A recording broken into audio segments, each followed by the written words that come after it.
constat est sans embâche. Les routes dans la région du Go aujourd'hui sont dans un état d'extrême dégradation. Cette réalité qui rend difficile l'accès à de nombreux villages des départements de Gagnoa et Oumé qui la composent sera bientôt souvenir. Le lancement officiel des travaux de réhabilitation de ces routes apporte déjà un soulagement aux populations. C'est un vaste programme de reprofilage lourd avec traitement de points critiques qui sera exécuté. La ministre Miss Belmondo Dogo, au nom du gouvernement, a annoncé la date de démarrage des travaux qui concernent un linéaire de 3082 km. Les routes qui seront traitées seront viables, seront praticables. Et si il y a des points très critiques qui surviennent parce qu'il y a des intempéries très prononcées, l'intervention se fait de façon systématique. 4 milliards 200 millions de francs CFA ont été mobilisés par le gouvernement pour l'exécution des travaux, lesquels débutent cette année 2023 et se poursuivront jusqu'en 2025. La ministre de la Solidarité et de la lutte contre la pauvreté a également indiqué que la ville de Gagnoa bénéficiera de 5 km 500 de bitume, en complément des 8 km 500 déjà posés dans la cité du fromager. Elle rappelle également que c'est la traduction de l'engagement du président de la République, Alassane Ouattara, à apporter le développement et le progrès à toutes les régions de Côte d'Ivoire. L'action gouvernementale concerne toute la Côte d'Ivoire. Il y a quelques jours, la région du Bélier a fait son lancement. Nous, à Gagnoa, nous le faisons. Chaque région fera ce lancement. Chers parents, sortez des clichés. La Côte d'Ivoire avance. Avançons avec cette Côte d'Ivoire. Les travaux qui devraient démarrer début juillet ont été retardés jusqu'à la fin de ce mois à cause des fortes pluies que connaît la région du Go. Selon les responsables de la Géroute, maître d'œuvre du programme, il concerne les 16 sous-préfectures que compte cette région.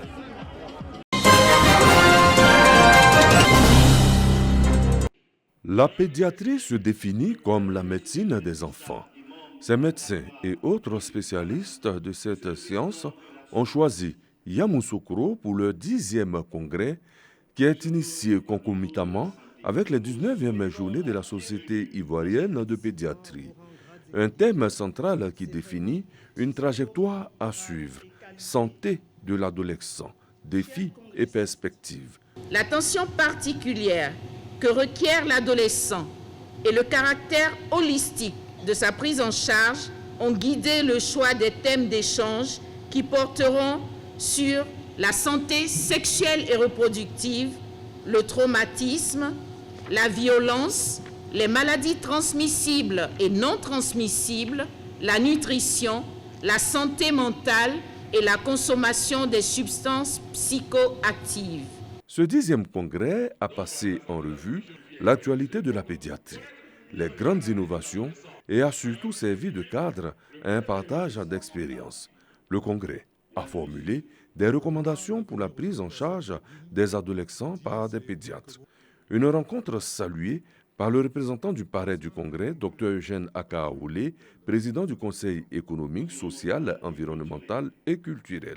Conscient des nombreuses préoccupations auxquelles nos adolescents sont confrontés en matière de santé, il est de votre devoir de leur apporter des réponses idoines afin de garantir un avenir sain et épanoui pour nos jeunes. Depuis 1982, date de sa création, la Société ivoirienne de pédiatrie reste attachée à son objectif, lutter pour la réduction de la morbidité et la mortalité des enfants.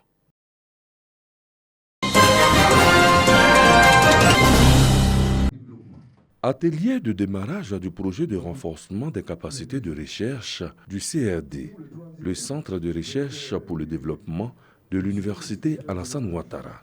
Un projet qui est à sa phase pilote et vise à renforcer les capacités des chercheurs du CRD. Cette rencontre a réuni au campus 1 à Boaké les parties prenantes au projet. Objectif, informer les participants sur les missions et les résultats attendus du programme afin de favoriser son appropriation et sa mise en œuvre. Ce volet recherche consiste en fait à faire une étude pilote sur les aspirations des populations ivoiriennes. Donc c'est une étude qui va se dérouler sur 3 régions. Et ça va consister à recueillir ou à rechercher ce à quoi aspirent les populations ivoiriennes. Le but, c'est de pouvoir réaliser ou construire un indice du bien-être social. Ce projet, selon le directeur du CRD, vise à faire de cette structure créée en 1996 un centre d'excellence de recherche en sciences sociales sur les questions liées aux objectifs du développement durable, ODD. Ce projet de renforcement des capacités du Centre de recherche pour le développement va permettre au CRD d'avoir les outils nécessaires pour pouvoir réaliser une recherche de pointe.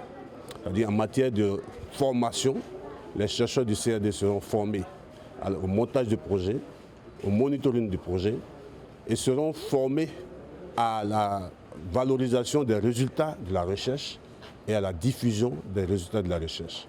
Une initiative saluée par les autorités locales. Nous espérons que les retombées au plan social, économique pour nos populations soient des plus bénéfiques. Le projet de renforcement des capacités de recherche du CRD a une durée d'exécution de 2 ans.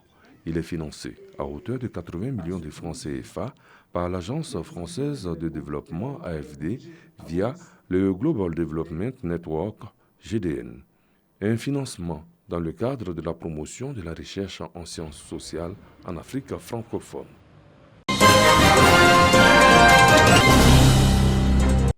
Cérémonie d'installation de la Commission régionale de l'Observatoire de la solidarité et de la cohésion sociale OSCS du Béré à Mankono. Une activité marquée par un renforcement des capacités des membres de la Commission qui ont pour mission d'assurer la veille communautaire en vue de la préservation de la paix au niveau régional. Composée de 15 membres, cette commission est présidée par le préfet de région et le secrétariat technique est assuré par le directeur régional en charge de la solidarité. L'Observatoire vient donc à point nommé pour contribuer, consolider et préserver la paix sociale, gage de tout développement durable. L'Observatoire a commencé à installer ses démembrements dans les différentes régions et districts autonomes de Côte d'Ivoire. La commission régionale du Béré va également prolonger l'action de l'Observatoire dans la région. Le représentant du PNUD encourage la commission à œuvrer pour le maintien de la cohésion sociale dans le Béré. Le PNUD se réjouit d'accompagner ces initiatives parce qu'elle permet d'assurer la paix et la stabilité. Créé par décret en 2018, l'Observatoire de la solidarité et de la cohésion sociale est un outil de veille, d'alerte et d'aide à la décision. L'OSCS est placé sous la tutelle du ministère de la Solidarité et de la lutte contre la pauvreté. Les commissions régionales de l'OSCS sont chargées, entre autres, de contribuer à la prévention des conflits, à faire l'état des lieux de la solidarité et de la cohésion sociale, à coordonner les activités des mécanismes communautaires d'alerte précoce et à faire le suivi des indicateurs nationaux de solidarité et de cohésion sociale au niveau régional. 5 associations de femmes de Tieni Séabli, chef-lieu de sous-préfecture dans le département de Fakobli, à l'ouest du pays, reçoivent le financement de leur activité génératrice de revenus. C'est un appui de l'association à Ouéaquin, groupement de cadres Oué qui fait la promotion de la culture Oué Nord. L'une des missions de l'association à Ouéaquin, c'est le développement social et économique de la région. Et donc, nous avons tapé à plusieurs portes pour nous aider à aider nos mamans, à aider la jeunesse vraiment à sortir de la précarité. Ce sont au total 10 millions de francs CFA, soit un chèque de 2 millions par association. Un financement accordé par l'INIE, Institut ivoirien de l'entreprise, une société d'État. L'INIE a pour rôle de promouvoir l'entrepreneuriat national, amener des jeunes Ivoiriens, des femmes Ivoiriennes à entreprendre. Et aujourd'hui était l'étape de la région du Guémon. Je suis beaucoup reconnaissante à l'État de la Côte d'Ivoire. Nous allons fructifier cela, nous allons augmenter nos commerces à la grâce de Dieu. Une action saluée par l'autorité administrative. Les études de faisabilité ont été faites. Elles ont montré qu'il est bon qu'on vous appuie. Quand vous réussissez, vous donnez encore un autre message à la structure qui vous a aidé pour dire oui, nous avons été à la hauteur. Donc soyez rassurés, nos sœurs qui ne l'ont pas encore obtenu sont aussi à la hauteur. L'association Aweyakien, créée en 2018, est l'initiatrice du festival culturel Oué, Bajou Onan, qui va faire sortir la femme Oué de la précarité.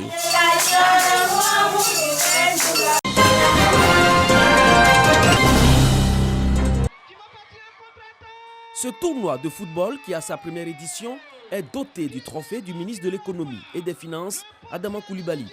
16 équipes participent à cette compétition.